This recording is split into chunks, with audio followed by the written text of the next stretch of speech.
The following is a presentation of ABC's Wide World of Sports, home of the World and U.S. Figure Skating Championships.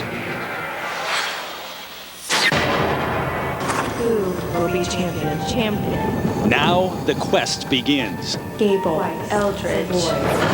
A chance they've waited a lifetime for. Glory that comes once every 4 years. But to reach the Olympics, they must first excel at the U.S. National Championships. Expect fierce competition among the men. I've had the great fortune of winning 5 times. Michael Weiss. I've been at the top, I've been at the bottom. I know what it's like. Timothy. As defending champion, I feel more confident going into this nationals. So greatness waits within them. The favorite, Timothy Gable. He's defeated all the top U.S. challengers this season. The sentimental favorite, Todd Eldridge. I wasn't sure if I'd be sitting here and saying I'm going to go for another one. His 12th trip to nationals will be his last as he seeks that Olympic medal which has been so heartbreakingly elusive. But one man's favored place has fallen, Michael Weiss. Twice the champion, his confidence has never been shakier, having to qualify just to get here. I'm relying on experience and the fact that I've been successful at this national championships a number of times. Then there's the wild card. If Matt Savoy exceeds his expectations, he could extinguish a former champion's hopes while fulfilling his Olympic dream. Who will be champion? 4 men, 3 Olympic berths. It's the first time that 3 men who have already been the national champion are trying to be the national champion again. I'm ready for a nail biter. Gold or gold? So the quest begins at the U.S. Nationals next.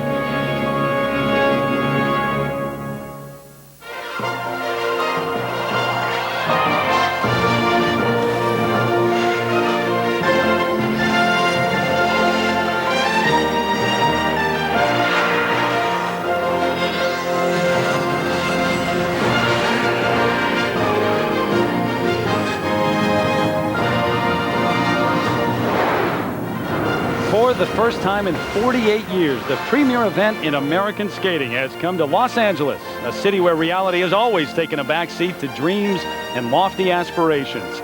Inside Staples Center in downtown LA, America's best are here to skate for the gold medal as we welcome you to our coverage of the 2002 State Farm U.S. Figure Skating Championships. And hi, everybody. I'm Terry Gannon. We're thrilled to have you with us. You know, since the beginning of the year, every one of the top contenders has had one thought on their mind: to make the U.S. Olympic teams. This is where they earn their ticket to Salt Lake City. And here's how the Olympic selection works. The national champion automatically goes to the Olympics. Then it's based on order of finish here at Nationals. 3 spots available for the ladies and the men. There are 2 spots available in pairs and in ice dance. Tonight, we get a look at the men's short program, the pairs short program, and a little bit later on, we'll have live coverage of the men's free skate with the gold medal and those 3 spots on the line here. Our coverage continues. Don't forget to be with us Saturday night. We'll have live coverage of the ladies free skate and the pairs free skate on ABC Family Channel at 8 o'clock Eastern.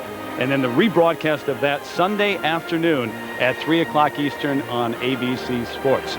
So we are just getting underway, and we welcome in the 7-time U.S. champion to go along with his 2 Olympic gold medals, Mr. Dick Button. I know you're intrigued by the field in the men's event. What are your thoughts? Well, you know, this championship is kind of fascinating for me because for 2 reasons. First of all, there are 3 U.S. champions here. One of them, Timothy Gable, is hoping to defend his title, and 2 of them, Michael Weiss and Todd Eldridge, are each hoping to regain their titles. Now, since there will be only 3 spots open for the Olympic Games, there'll be enormous pressure for them and for others like Matt Savoy and Johnny Weir. And this championship is the toughest of all to win, of all the competition. And that's probably because it's hardest to skate in front of your friends and be judged by your own countrymen, more so than when you go to a world or Olympic competition and are judged by strangers. But one thing is clear, it's a more important championship for you because if you don't have the support and placement of your own country, the rest of the world's judges are going to view your quest with a somewhat jaundiced eye. So it's pressure time, my friends, and the moment the knife starts turning in the stomach. So may the best man win. Well, the men's short program has already taken place. Here's how the drama unfolded as the men's event got underway.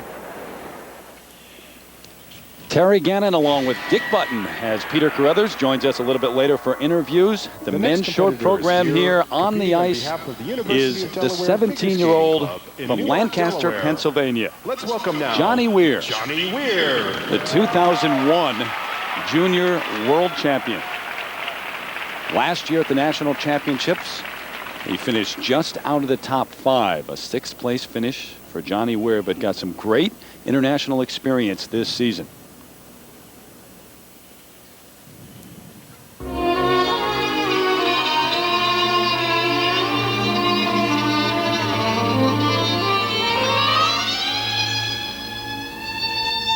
First requirement, circular footwork. You notice all of this footwork creates a huge circle around the center of the rink.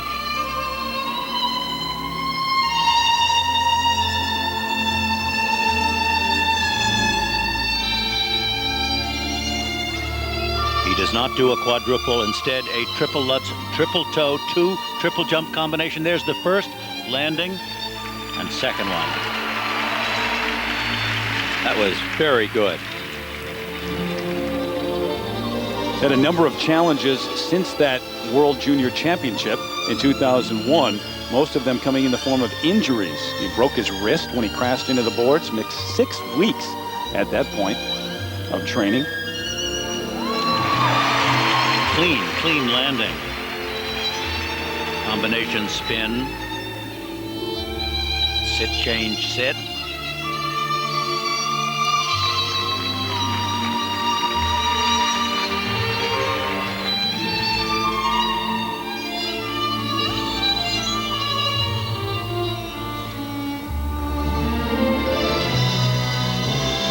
Now remember this triple flip, there must be footwork going into it. Here it is, movements, not stopping to create a pretentious ending, beginning.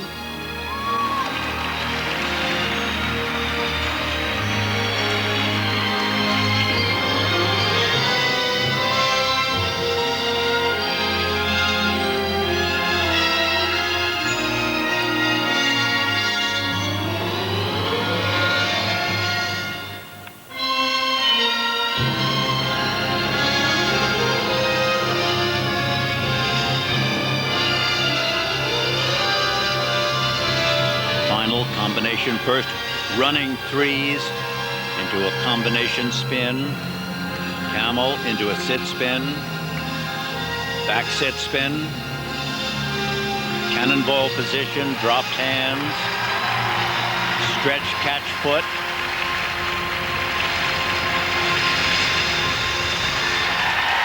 Really a very neat all-around performance with a good completion of all the requirements. And I think the fact that each of those requirements was done cleanly and well will give him a very good standing on these marks.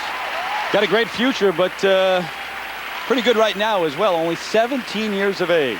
Johnny Weir.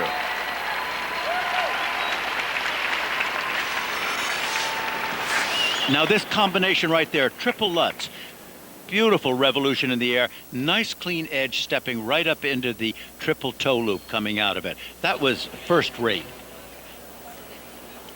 Now, one of the requirements is that they must do complicated footwork, or at least not stand in a straight edge, as we've frequently seen in the past, going into a triple jump. And he did that very nicely here, going into that triple flip jump. Good, clean, outflowing edge.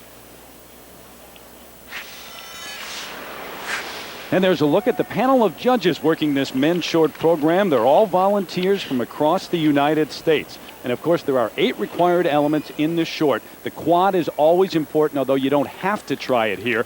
And this is nervous time for everyone in this short program, because for every mistake, there is a specific deduction. For required elements. So we'll see what the judges thought now. The first set of marks for required elements in the mid-5 range. Well, I think those are pretty special. And you know, that whole business about the entrance into the flip is really one of the very nitpicky kind of points to be made. And I don't even know whether it meant anything to the judges or not. And as you look at these marks, Dick, for required elements, now presentation 5.4 to 5.6. He's very early in this men's short program, and they do leave room. So those are impressive. Look at how clear and clean they are right across the gift. That's nice judging when you get everybody in the same category in what they're judging him. On the ice next, 30-year-old Todd Eldridge. Already in select company, he's trying to be the oldest U.S. champion since the 1930s and make a run at his third Olympic team. Eldridge skates next. Back inside Staples Center, Todd Eldridge set to go now. The only medal he has not won in his career, an Olympic medal. He's got to get there first. What began as a dream for a Massachusetts youngster has emerged into quite a career. At 30 years old, Todd Eldridge is now the elder statesman of competitive skating. 5 times a U.S. national champion, 1 world championship, but in 2 Olympic appearances, no medals. And in this, his 12th trip to nationals, Todd is clearly aware of what's at stake. A final shot at Olympic glory. I think knowing that this is definitely going to be my last try at it, you know, it will make it very special to know that I'm 30 years old now and the oldest guy that's going to be there probably. Gives me a good chance to, I think, go out there and relax a little bit. Todd's experience and maturity has already paid off in the Grand Prix circuit this season. He finished with a bronze at Skate Canada and a silver at Trophy La Ligue. Yet, the question that seems to follow him at competitions is whether he can win without consistently landing the quad.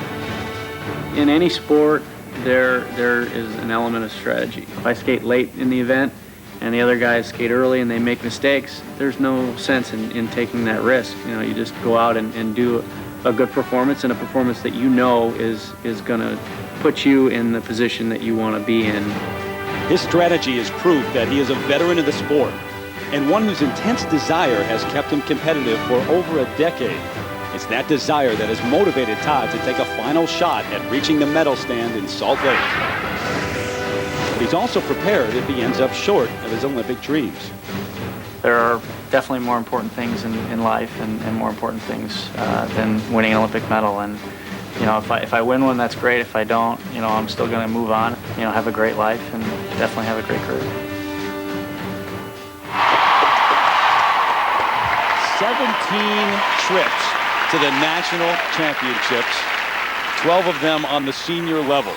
The man has been here before. He knows what it takes. Todd Eldridge trying to win for the 6th time at this event.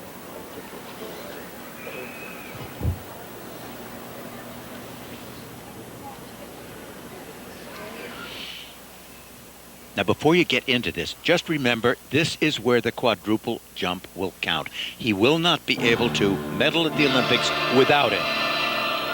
Early in the program, his attempt here, if he puts it in.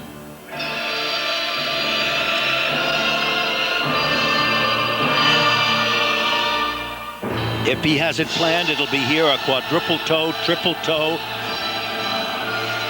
No, triple, double axel, triple axel.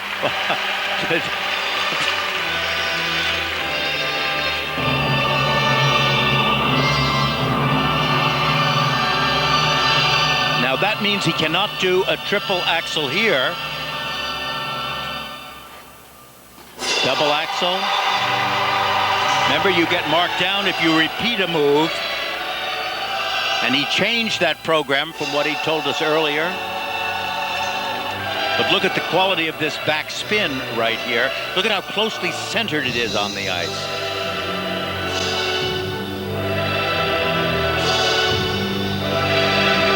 Now again, we watch the footwork that he goes here, right, going into this triple jump, continued flow, slight variation, and not a very good triple Lutz that came out of it.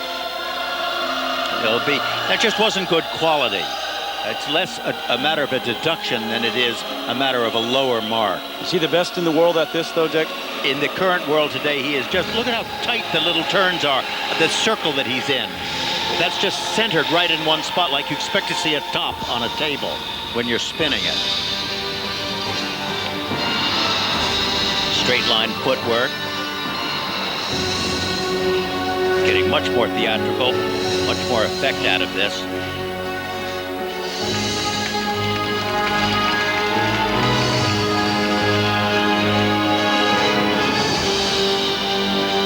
Now a huge serpentine footwork. You notice the curve going one way and now going the other.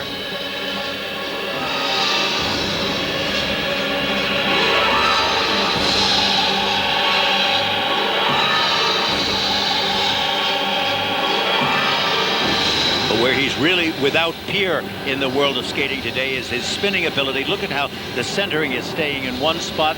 Camel spin down to a cross foot to a sit spin to a cannonball position, and now a back scratch with the hands over the head. I gotta tell you, that's the cat's pajamas right there. In order to win an Olympic medal, you got to go to the Olympic Games. That's what he's trying to do here, and he knows how tenuous those top positions are. I mean, you've got to finish basically for the men in the top 3 to make it to the Olympics, and there are at least 4 men, if not more, who have legitimate chances to make it there. That's a big hurdle he just got over. But that's also the reason he did not do or try a quadruple jump, although he had expressed the fact early that he would. Now look at this footwork right here into this triple Lutz. He sort of breaks a little break there, right there, but not enough to cause a deduction. But on this, the Lutz, look in the air. Now watch the landing.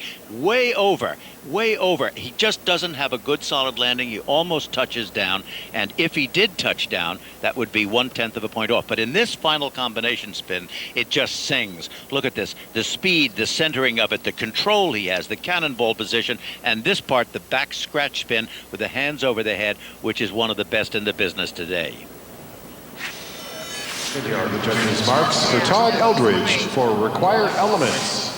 Well, Todd, of course, lives just outside of Detroit, but he spent some time. He and Richard Callahan, they were training out here on the West Coast in San Diego for some time. First set of marks now, 5.4 up to 5.7. And you know, there's a greater variation there than there was with Johnny Weir, which I think is quite an interesting thing. That means there's a divergence of opinion on the part of the judges. Oh, look at these, though, Dick. Well, those are, you know, classic, and that's, of course, exactly what's going to pull him up ahead of John Weir at this time. And it did. Currently in first place, Todd Eldridge.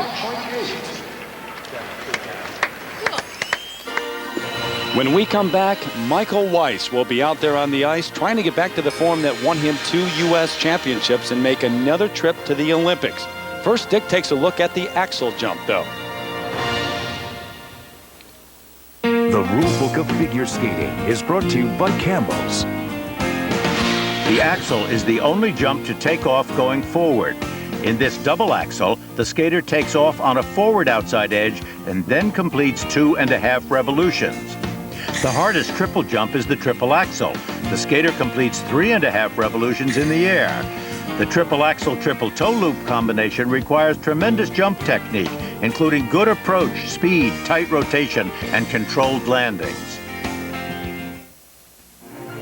The Staples Center, not far from those buildings here in downtown L.A. Our coverage of the State Farm U.S. Figure Skating Championships continues Saturday night on the ABC Family Channel. Live coverage of the ladies' final. Michelle Kwan, Sarah Hughes, among those looking to go to the Olympics. Saturday night at 8 Eastern and Pacific. Then the rebroadcast of that Sunday afternoon on ABC Sports at 3 Eastern, 2 Pacific.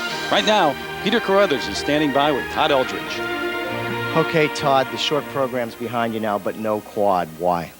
You know, I just felt like I wanted to go out and do a good, consistent, you know, clean short program today and keep myself in contention for Thursday. What are you going to do in the free program? Are you going to put the quad in? Yeah. You know, it was fine today, and it's been okay in practices. So, you know, I think there's a little less pressure for it in the long program. There's no deduction for it if you miss it. So we'll go for it. Only the Olympic gear. Okay, back up to Terry Gannon. Meanwhile, the men's short program continues with the 2-time U.S. champ taking the ice. Michael Weiss from Fairfax, Virginia, certainly has the experience, but it has been a long 2-year period since his last gold medal. As the competitive season began for 2-time national champion Michael Weiss this year, he vowed that things would be different. A foot injury in late 2000 frustrated him all season long, and it carried over to the U.S. Nationals, where he finished a disappointing 4th. I've never had to come back from losing my title, and that's going to be the case this year. So if I do win this U.S. National Championships, it's going to be an incredible amount of emotion for me standing up on that podium on top. To regain his title, Michael will undoubtedly need to improve on his performances from the Grand Prix Series, which included a disastrous 8th place finish in the Nations Cup competition. But in the past, Michael has saved his best efforts for the events in which the stakes are the highest. What I have that some other athletes don't have is the ability to perform well at the big events. I have the ability to perform under large amounts of pressure at the really important ones. And there is no doubt that competition here is intense, with a spot on the Olympic team on the line. Yet Michael is confident that the success of the past will guide him back to the top. I think it's a lot easier to be a champion and lose it and to come back, because you know what it's like, than to never have won it all. Being the national champion twice in the past is going to give me that much more confidence to know that, hey, I've been there before. I'm just trying to get back. Here is Michael Weiss. It may be a catch-22 for Michael Weiss. He certainly wants to remember 99 and 2000 when he won his 2 U.S. gold medals, but he'd like to forget much of what's happened the past year and a half or so. Last year, it was because of injury. That's why he struggled. This year, he just hasn't skated that well. But here he is, 15 pounds lighter, entering this U.S. championship.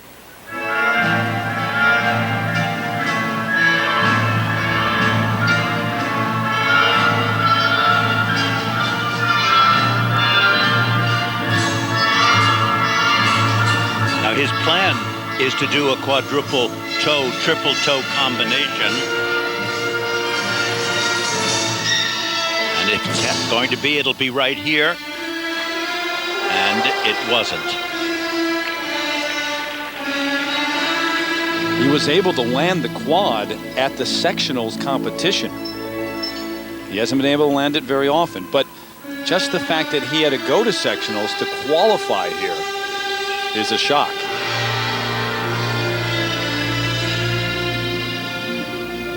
One thing about that attempt at a quad was that it was not a disastrous fall. It was one of those quick down, up and out moves, which will be less difficult for the judges to But he can't do this kind of thing if he's going to make it. I mean, that was a triple axel, and he should have had that one under his belt.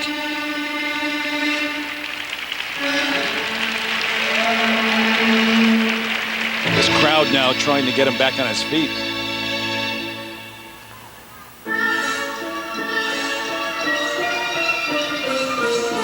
And remember his last trip to nationals, he had the lead after the short program before he just fell apart in the free skate and came in fourth.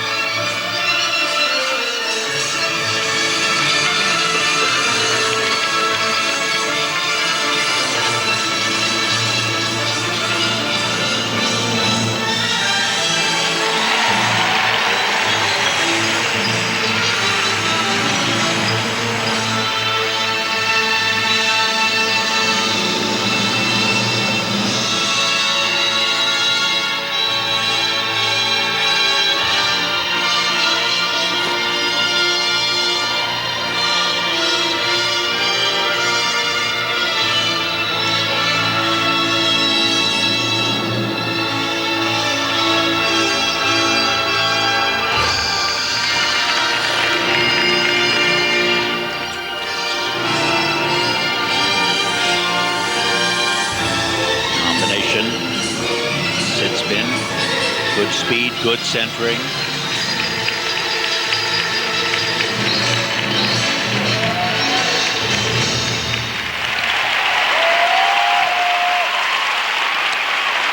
Well, just not his best performance, you know.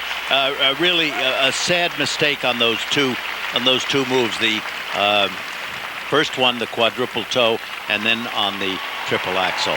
Twice the world bronze medalist, but trying to find that form still here at the national championships. Michael Weiss. Now, this is his quadruple toe. right here. Look at the stretch back, the toe pick, but already the body right there is leaning so far back that he cannot sustain the landing. Here you'll see it again in this slow motion look. Now watch as it moves, and as he comes down, already he's leaning in, out and back. He cannot hold that seated position and rolls over onto the knee. Now on this triple axel, watch what happens here. Watch, the body should go forward into the jump, but already he's leaning backwards, the wrong direction. Have the right entrance, the right takeoff on a jump, and 99% of the time you'll be okay. For Michael Weiss for required elements. There's his coach, Audrey Wiziger, longtime coach on the right side of your screen, and his wife Lisa on the left. First set of marks now. 4.8 is the low mark here. Now remember, you got a 4/10 of a point for the mistake on the quadruple toe and 3/10 of a point for the fall on the triple axel. There's 7/10 right off there. Yeah, and with the presentation marks, Dick, that puts Michael Weiss down in third place. He's behind Eldridge and Johnny Weir. What a disappointment. 5.7, 5.7, and 5.7. Up next, Matt Savoy, who surprised everyone by making it to the podium last year at Nationals. If he does it again, he's going to the Olympic Games. He'll take the ice after this message and a word from our ABC stations. ABC Sports coverage of the State Farm U.S. Figure Skating Championships continues.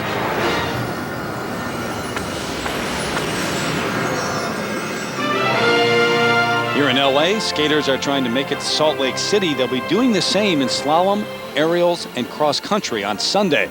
The U.S. Ski Team Gold Cup. Coverage begins Sunday at 1 Eastern, 12 Pacific, here on ABC. He represents the Illinois Valley Figure State Skating Farm Club. U.S. Championship action here at Staples Center in downtown Los Angeles. The short program for the men with Todd Eldridge, the five-time U.S. champ, in the lead so far.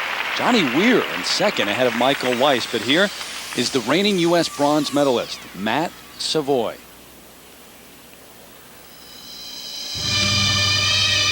He's a very imaginative skater and a wonderful stylist. Look at the position of this flying camel. You right can here. never forget about this guy, Dick. Last year, all the talk about the big three, Weiss and Gable and Eldridge, and Matt Savoy was able to stand on the podium. His triple axel right here. Beauty, beauty, beauty.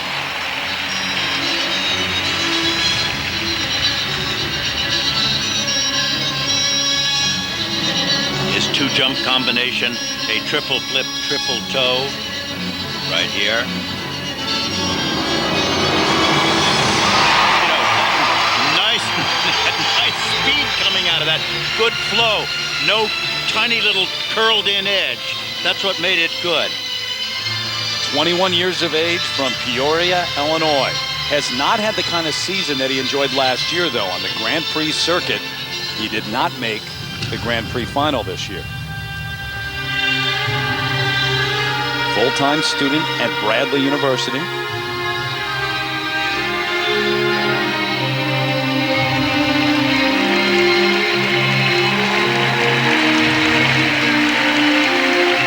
Right number of turns in that. Remember, he had to do 6 revolutions on each foot, and he did. He also did it well. Here is the footwork, required moves going into this triple jump. A Lutz right there. Now straight line footwork, good energy, good speed, Cirque du Soleil music.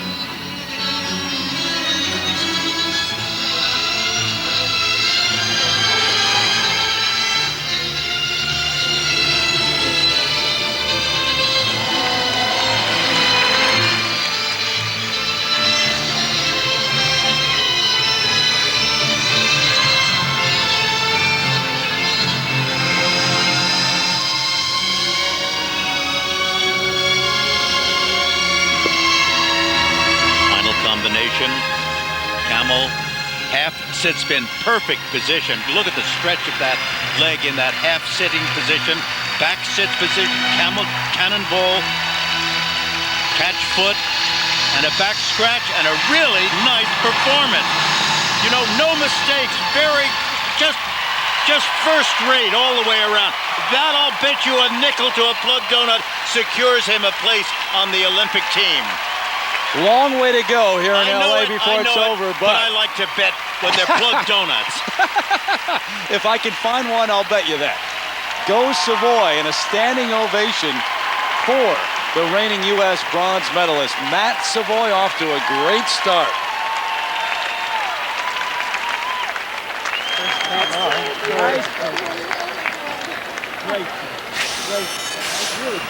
Now look at the entrance into this triple axel. Look at him as he goes forward. The body is really quite straight, and that's a good starting position, and that's 90% of the reason why the jump was so first rate. Now look at this combination, the ending of the program. First the camel, then a half sit spin with a stretched out leg. That's a beauty of a position. Back camel. Now watch him drop into a back sit spin. Now cannonball it. Now watch him stretch up into the air with a catch foot position and a back scratch with the hands over the head. Spiffy. And here are the judges' marks. What a performance by Matt Savoy in the most critical event of the year, certainly, maybe the most critical of his career. The first set of marks for required elements. There they are, Dick. Well, and they're very good marks. You know, if you notice, I mean, they're 5.6s and 5.8s and 1.55, and those are very nice marks. It was a solid all-around performance. Those are higher than the required element marks for Todd Eldridge, but look at the presentation marks. Those are a little bit lower. And they're here and there. And I think, frankly, his presentation is really the best in the business. So placements from the judges from first down to third, and Matt Savoy currently in second place, right behind Eldridge. On the ice next, the reigning U.S. national champion, Timothy Gable, trying to make a run at his first Olympic appearance, a dream of his since he watched the great American champions there years ago. I've wanted to skate in the Olympics ever since I can remember. I remember watching skating on TV and watching Scott Hamilton and Brian Boitano. And I always remember wanting to be like them and go to an Olympics and be Olympic champion. And it's something that I've worked for really every day since I started skating.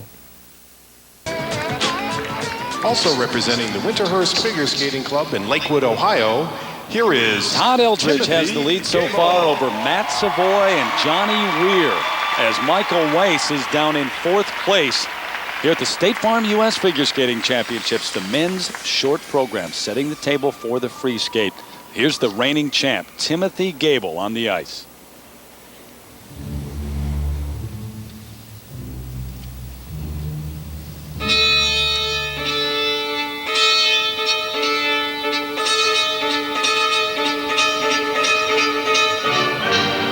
Not only trying to repeat as the men's champion, but also make his first Olympic team.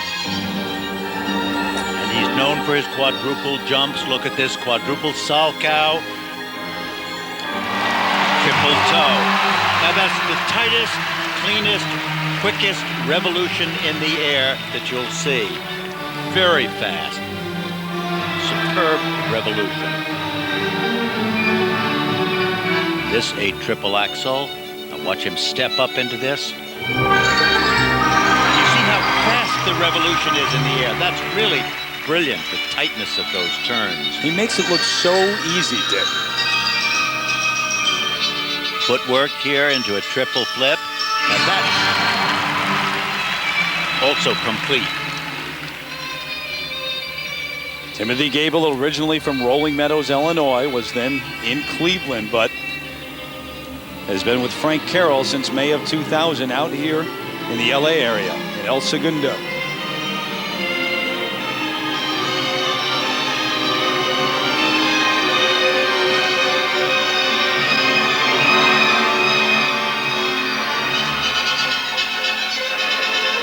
Oh, little slip off there.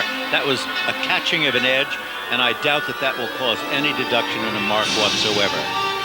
Oh, but that one will. Now that was again the same thing, but this was a much more serious one, and it occurred right in the middle of the serpentine footwork, which is, I mean, that will really cause a deduction. This sit, change, sit.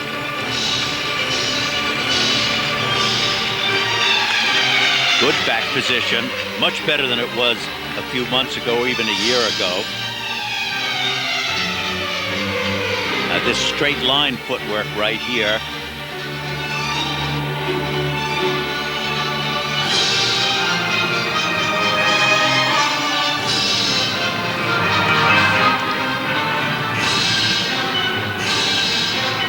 Butterfly to a back sit spin.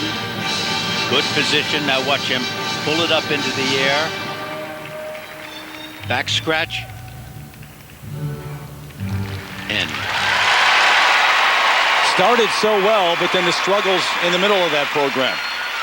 But you know, I'm told that there'll be as much as a 3/10 of a deduction for the fall during the footwork. That seems kind of excessive, but I guess that's what the rules are. That's what it'll be. Certainly the first slip should not cause anything. But very little margin for error, as Michael Weiss has found out. But also the rest of his triple jumps, quadruple jumps were so magnificent that I'm sure he'll be right up there to allow for deduction. We'll come back with his marks in a moment. Brilliant performance. There it is. Oh, look at the flowers coming on the ice. Just marvelous. The entire arena, everyone out of their seats here. Standing ovation. Such confidence. What a performance. Wow, she did 7 triple jumps in this program. The heart of a champion. Beautiful moment for her. Just beautiful. From the smallest beginnings to the biggest events, the United States Figure Skating Association is there for you. We teach America to skate. United States Figure Skating, building America's champions. Back here at the State Farm U.S. Figure Skating Championships, Timothy Gable waiting for his marks alongside his coach, Frank Carroll. Now look at this 3-turn right up into that magnificent Salchow. The revolution so straight, the legs so tight, and again the same thing on the triple toe. Really, really just wonderful turns. Look at that. The magnificently tight legs and a good clean layout afterwards. Here, slight, not a very clean edge coming out with it. Didn't have good flow, but it was complete. And look here at this serpentine footwork. Slight miss right there, but not a great serious problem. But here, as he goes over the center of the serpentine to go from this circle to the next one, he catches an edge and goes down on both knees. 0.3 of a point down. And here are the judges' marks for Timothy. He's made huge strides in his artistry since working with Frank Carroll. Now the marks. Now theoretically, because of the fall, there should be a 0.3 deduction at least, but we're not seeing it, Dick. We've got a number of 5.8s. You've only got three places where they should have been a 0.3 deduction, and assuming everything else was perfect, it would have brought it down to 5.7. That would have changed the outcome of this particular part of this competition. And look at this, with the presentation marks, a tie at the top. They're tied at first place. Gable and Eldridge both are in first place after these marks. And the ordinals from the judges from first down to third, very similar. Well, they're exactly the same. 4 firsts, 3 seconds, and 2/3 for each of them. So the standings after the short program, who would have thought we would have seen a tie here? Eldridge and Gable tied in first place, then Matt Savoy in third, ahead of Johnny Weir, the youngster, and Michael Weiss. It's been a struggle for him. He's got a lot of work to do. He's in 5th place right now. Let's go back and take a look at a comparison between Eldridge and Gable in terms of those placements, Dick. Well, just look at it. There are 4 firsts for Todd Eldridge and 4 firsts for Timothy Gable, and the same separation goes down between 2nd and 3rd places. So there's an exact tie. First time in recent memory. 2 tied at the top here. Both are with Peter Carruthers right now. Okay, Terry, well, usually you're talking to one leader after the short program, but in this case, 2 U.S. champions and a tie for first after the short programs. Are you too surprised with this? Totally. I saw him skate. He skated well, and I don't think I've ever been in that situation where I've been tied after a short program. So it's kind of cool, actually. Todd, you're trying to win your 6th U.S. title. What's the pressure like? It's not that bad, actually. There's always pressure to go out and skate your best, but I'm just going out there and do what I can. If I win my 6th, that's great. If not, and he takes his 2nd, then that's fine as long as we both get to the Olympics. Well, what's it like for you trying to repeat this year? Well, this year I'm really just worried about trying to get a spot on the Olympic team. I mean, that's really my goal this year. And I don't want to put the pressure of defending my national title on top of trying to make the Olympic team. So I just want to come in and skate well, and got through the short pretty well, and hopefully do a good long and get one of the top 3 spots. So now you guys got to battle it out in the free program. Hopefully no more ties. Well, good luck in the free program. Thank you. All right, let's join Terry Gannon now. All right, Peter, thank you. So for the first time since at least the compulsory figures were done away with, there is a tie after the short program at Nationals. What a free skate that's going to be. Live coverage of that free skate comes up a little bit later.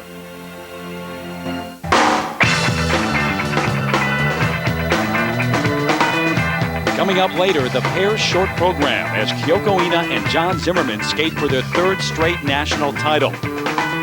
We'll also have a preview of the ladies competition when we continue after this message and a word from our ABC stations. ABC Sports coverage of the State Farm U.S. Figure Skating Championships continues.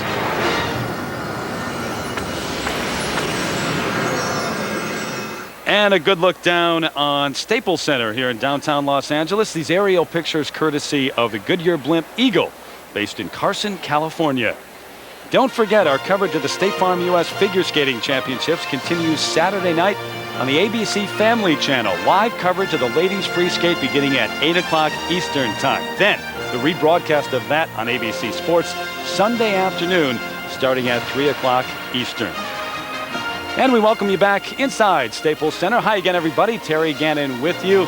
The ladies will take this very ice right behind me Saturday night, and for many of them, it will be the most important 4 minutes of their careers so far. Only 3 spots are available for the ladies on those Olympic teams. The top 3 will compete in Salt Lake City. Right now, let's meet the major players. Here in Los Angeles, time is running out as 5 young women stand at a competitive crossroads. I have 4 minutes. 1 chance, and I know that I can't redo it. To have that chance to be able to represent the U.S. at the Olympics, it's just always been a dream of mine since I was 8 years old. I think of myself as kind of almost a long shot to make the Olympic team because there's so many great skaters. I've always been a perfectionist, and I've always put a lot of pressure on myself. When I step onto the ice at Nationals this year, I'm just gonna let it go.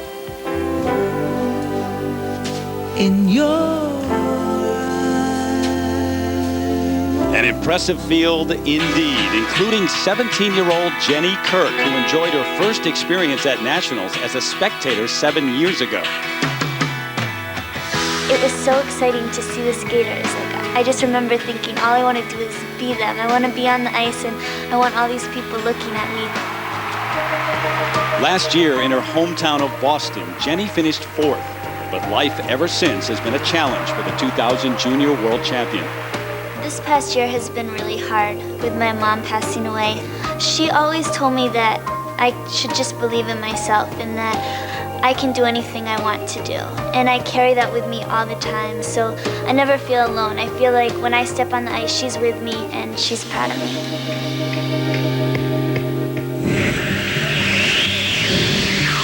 Sasha Cohen, she's daring, she has moxie, and she's completed in practice what no other woman has ever landed in competition, a quad. I'm a strong competitor because I don't settle for anything, and I won't be completely happy till I'm number 1. So, you know, it's going to be hard to get there, but I realize that, and I'm willing to do what it takes. 2 years ago at Nationals, she captured the skating world's affections with an elegant performance and a silver medal. But last year, she was relegated to the role of spectator, sidelined by a back injury. Now, Nationals has come to her backyard. And though she'll most likely leave the quad at home, Sasha is ready to shine. I am nervous, but everyone is, and I just figure that everyone's in the same boat, and I just have to know that I've prepared for it and be confident. Like Cohen, when Angela Nikodinov is on, watch out. She showed her potential last year at Nationals with a bronze medal. When I stood on the podium last year at Nationals, it was more of a personal triumph, and going through so much over the previous years with my skating, with injuries, and you know, finding that new love for the sport. That renewed enthusiasm was instilled by her coach, Elena Cherkaskaya, a former ballet dancer with the Bolshoi, who passed away this November. She has taught me to be confident in myself, and I just feel like that's what I've been missing in my skating, and she's helped me find that. Now, she's turned to legendary coach Frank Carroll for guidance. A clean skate Saturday night could close a circle that began 14 years ago. I was 8 years old. It was the '88 Olympics in Calgary, and it was kind of when I just started competing. And I remember watching Katerina, but you know, I would learn her programs in my room. I'd study them. I'd just go over them in my room by myself, and I just knew that I wanted to be there someday. Exhibiting dogged determination, Sarah Hughes has quickly made strides. Now, the youngest of the group must be considered a legitimate challenger for gold after defeating both Michelle Kwan and Russia's Irina Slutskaya earlier this year at Skate Canada. At first, I couldn't even fathom it. To stand on top of the podium is the most amazing feeling. You can't explain it. You can't put it into words. And hearing the anthem played, there aren't words to describe it. For those who believe in trends, just look at Sarah's numbers. At Nationals, she's improved every time, from 4th in '99 to a silver-plated effort last season. I feel a little bit of added pressure this year because I have always wanted to make the Olympics, and I'd really like to go, not only to represent our country, but for my family and for my coach and for everybody who's put so much work into me and believed in me. The depth of this ladies' field is extraordinary, and somehow each challenger's story has threads to the champion. Kirk was inspired by her. Cohen was once primed to overtake her. Ikadinov now trains with her former coach. And Hughes is the only current American ever to defeat her. So while all will be chasing Michelle Kwan will be chasing history. Within her sights, a 6th national title in front of her hometown fans that would elevate her past Peggy Fleming, Janet Lynn, and Tenley Albright. When I'm standing on the podium and I hear the national anthem, there's a lot of things that go through my mind. I mean, my family, my friends, flashbacks of when I was younger. My, how you've grown. I remember that face from the childhood days too.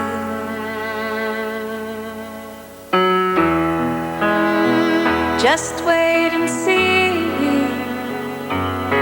I remember those words and how they chided me.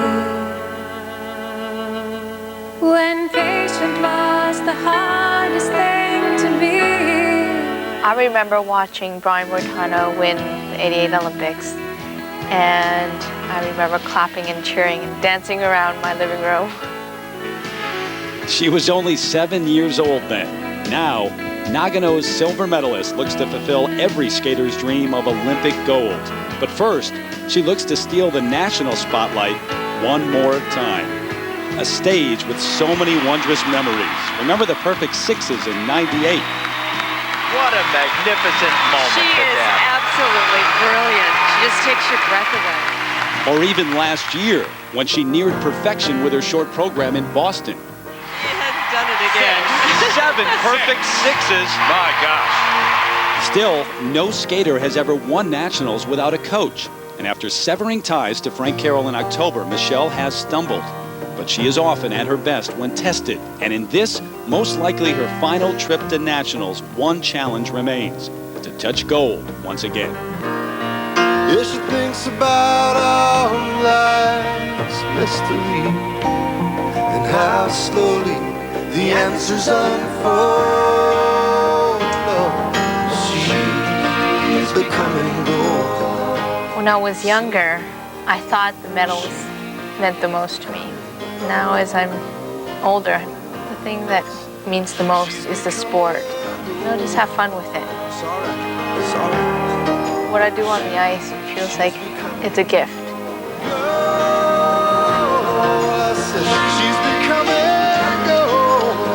Five women, 3 Olympic berths, 1 national championship. Saturday night, history waits as time runs out. And back now inside Staples Center, where just a short time ago, the ladies' short program took place. The ladies beginning their quest toward a national championship, and it proved just how strong and how deep this American contingent is. It was Michelle Kwan, the 5-time national champion, taking the ice first among the contenders, and she was absolutely brilliant, bringing back memories of her '98 performance at Nationals. Then, the 16-year-old Sarah Hughes, who came in second last year, and she was awfully strong too. Another standing ovation. She would be in second place when she left the ice. Then another local product, Angela Nikodina from nearby San Pedro. She's had to deal with the death of her coach, Elena Cherkaskaya. She's now led by Frank Carroll.